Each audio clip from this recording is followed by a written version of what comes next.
This letter was written by Hannah Edwards in Norwich on the 30th of September 1829.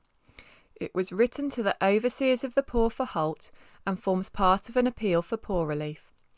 Her husband Thomas was first seeking settlement in the parish of Holt in 1801, and this letter, dated nearly 30 years later, was included in their file. The reference is PD 2/162/77. Norwich, September the 30th, 1829. Sir, I am sorry to inform you that my husband, Thomas Edwards, have left me and my 2 children.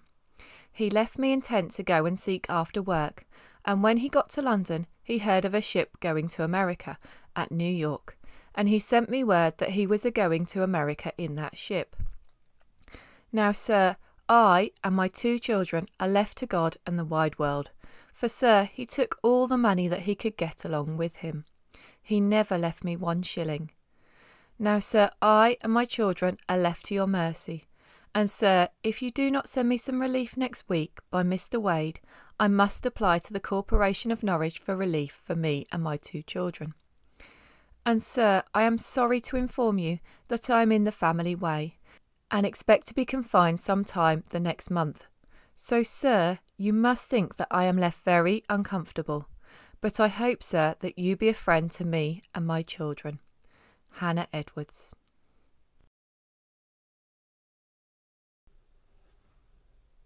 This letter was written by Charles Cann and his wife Abigail in Rockland, Dixieland, Maine, USA, to his brother-in-law Robert Smith, who lived in Kirby, Lancashire. Written in 1852, it describes life in Maine, one of the northern states, a few years before the American Civil War. The document reference is MC 392/9 726X2. July the 25th, 1852, Dixieland, Maine. Charles Cann to Robert Smith. Dear brother, I take the opportunity of writing these few lines to you to inform you that I and Abigail and the children are all well, thank God, except I am troubled by times with the rheumatic, and I hope through the blessings of God this letter will find you and your wife and family all well, if please God. We are on the island, and we have plenty of work. Here is 30 or 40 hands work here. You say you are a better man than I, but Abigail say she will cuff your ears when she get hold of you. About your brick burning, how do you make it? Do you make well at it? I have bought a cow that costs $30, and we have but 5 boarders. Now, is Varvel doing much business at Kirby? Is the old woman married yet or not? I sent 2 or 3 letters to your father a while back, but he never sent us one, and I suppose Mrs. Varvel persuaded him not to. But if he don't think enough of his daughter to write her a letter, it is not much, not enough to do any hurt. Give our kind love to your father, sisters and brothers. And where is James Reeve? Is he married? Where is Dordels? Is she married? Where is Charlotte Minns? You never sent word who your wife was yet. Was it Emily Minns or not?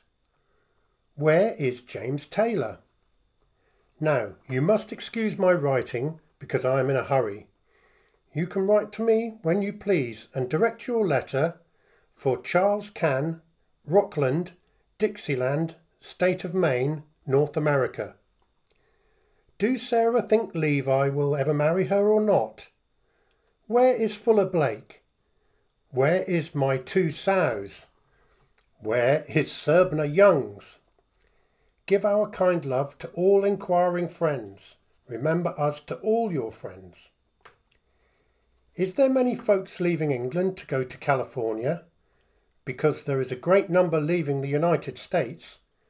We are shipping off a great many from this island to New Orleans and Boston and Philadelphia and New York. If you hear any account of my brothers, let us know it and where they are if you can. And where is James Fuller, and what does he follow? Do he follow the women as much as usual? Where is the clipper Coleman?